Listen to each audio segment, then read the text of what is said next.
दिव्यांगांसाठी स्थापन केलं आणि हे देशातलं पहिलं दिव्यांग मंत्रालय ठरलेलं आहे आणि या पहिल्या दिव्यांग मंत्रालयाचे पहिले मंत्री आता याची उत्तर देणार आहे आणि म्हणून तुमचंही खास करून मी आभारच मानतो। या दिव्यांग मंत्रालयाला बळकटीकरणाचं काम खऱ्या अर्थानं केलं पाहिजे आणि म्हणून माननीय मुख्यमंत्री देवेंद्र फडणवीस साहेब यांनी माझं रायगडचं उपोषण झालं आणि नंतर मोजरीचं 7 दिवसाच्या उपोषणानंतर त्यांनी काही निर्णय एका वर्षाच्या अगोदर सभापती महोदय घेतले गेले। आता 1 वर्षाच्या अगोदर जर निर्णय झाले असेल आणि 1 वर्षानंतर मुख्यमंत्र्यांना आदेश दिले आणि तरीसुद्धा तुमचं डिपार्टमेंट काम करत नसेल तर हे मुख्यमंत्र्याच्या आदेशाची अवहेलना आहे। मग याच्यात मंत्र्यावर कारवाई करायला पाहिजे का, सचिवावर कारवाई केली पाहिजे का? कारण तुम्ही सांगतो का सावे साहेब तुम्ही अतिशय चांगलं काम करत असताना दिव्यांगासारखाचं पुण्य करणारं काम तुमच्या हाती आलं असेल आणि मुख्यमंत्र्यांना काय निर्देश दिले? दिव्यांगाच्या कर्जमाफीचा विषय होता, यामध्ये मंत्रिमंडळाच्या मान्यतेकरिता सादर करावं असा डायरेक्ट आदेश आहे आणि 1 वर्ष झालं सादर करत नाही। केवढी दुर्दैवी गोष्ट आहे। असे किमान आम्ही सांगतोय असे 15 मागणीच्या बाबत आम्ही ज्या मागण्या केल्या त्याबाबत असेच निर्देश आहे, पण काही केलं नाही 1 वर्षात। कशाला लक्षवेधी करावं लागलं असते, कशाला 97 मांडावं लागलं असतं? दिव्यांगांना 6,000 रुपये महिना, दिव्यांगाचं स्टॉलचं धोरण असलं पाहिजे, उद्योग आणि क्रीडासाठी एक नवीन धोरण आखलं गेलं पाहिजे। दिव्यांगांना अंत्योदय कार्डाची योजनाच नाही आहे, उपाशी राहतो बिचारा। सर्वोच्च न्यायालयाचा 2013चा निर्णय आहे, त्याच्यानंतर 2014ला केंद्र सरकारनं शासन निर्णय केला, आपण केला का दिव्यांगांना अंत्योदय देण्याची गरज आहे, अंत्योदय कार्डात समाविष्ट करण्याची गरज आहे, नाही केलं। बजेटमध्ये 5% निधी आमचा वाटा आहे दिव्यांगाचा, तुम्ही तो देता काय? 1400 कोटी पाहिजे, 35,000 कोटी, फक्त 1400 कोटी आणि ते कर्मचाऱ्यासाठी, तोही खर्च कर्मचाऱ्यासाठी होते। म्हणजे कायदा न पाळणारं सरकार अशी आपली प्रतिमा जाऊ नये। राष्ट्रीय व राज्य निधी निर्माण करणे, 3 चाकी सायकलवर बंधन आणणे, कारण 2 पाय तुटलेले असताना हातानं 3 चाकी तर हातही चालला जातं, हे अशा सायकली वाटप करू नये। किमान त्याच्या इलेक्ट्रॉनिक असेल अशा काही, आजकाल काय 3,000 भेटतं, फोटो काढतं, वाटून देतं सायकली, बंद करा। या उद्योग क्रीडा धोरणाच्या बाबतीत बार्टीच्या धर्तीवर दिव्यांग प्रशिक्षण संस्था एखादी काढता येईल का दिव्यांगासाठी? मूक बधिरांना 10वी नंतर शिक्षणच नाही आहे।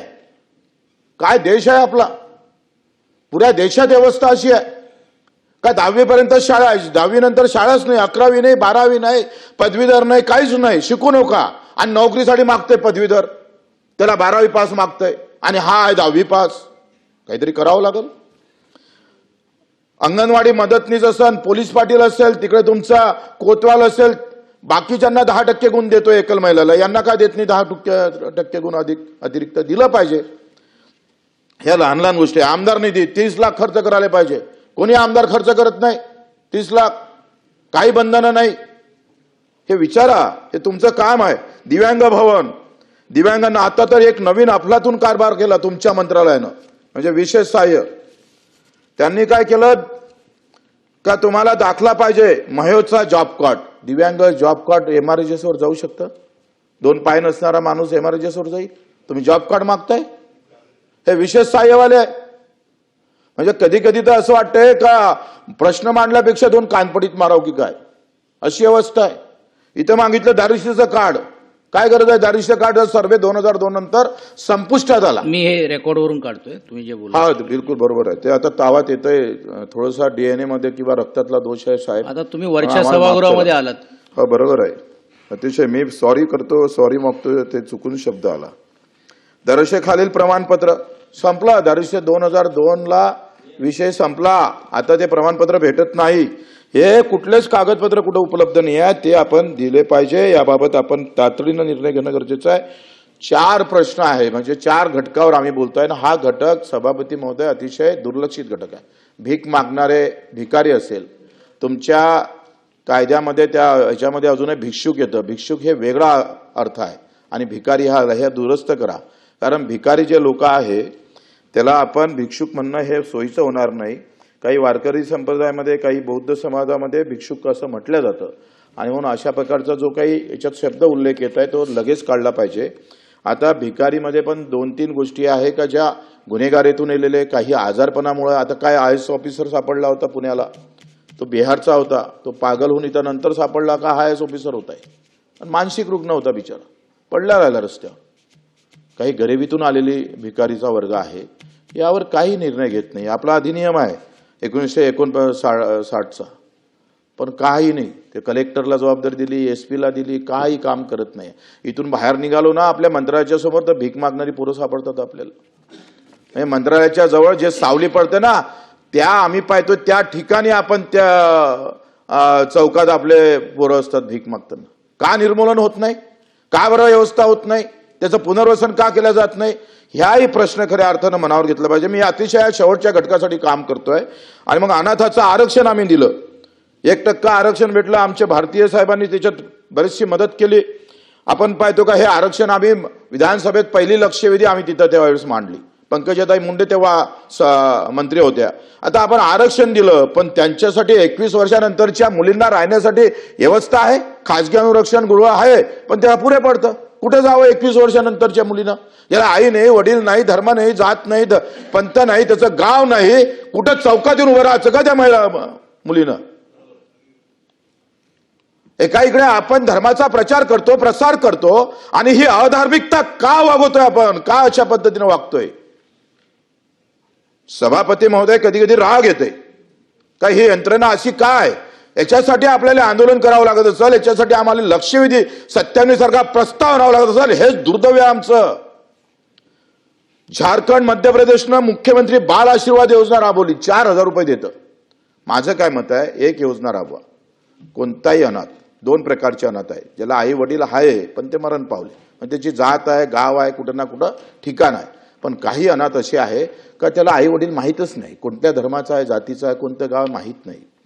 या लोकांसाठी त्याचा 21 वर्षापर्यंत घर झालं पाहिजे. करा व्यवस्था. आपण टाउन प्लॅनिंगमध्ये, आपण नगरपालिकेमध्ये जागा सोडतोच, लेआउट पाडतोय, ठेवा जशी 10% आपण याच्यासाठी ठेवतोय ओपन प्लेस, त्यासाठी तसं अनाथासाठी एखादा 3% ठेवा, 1% ठेवा.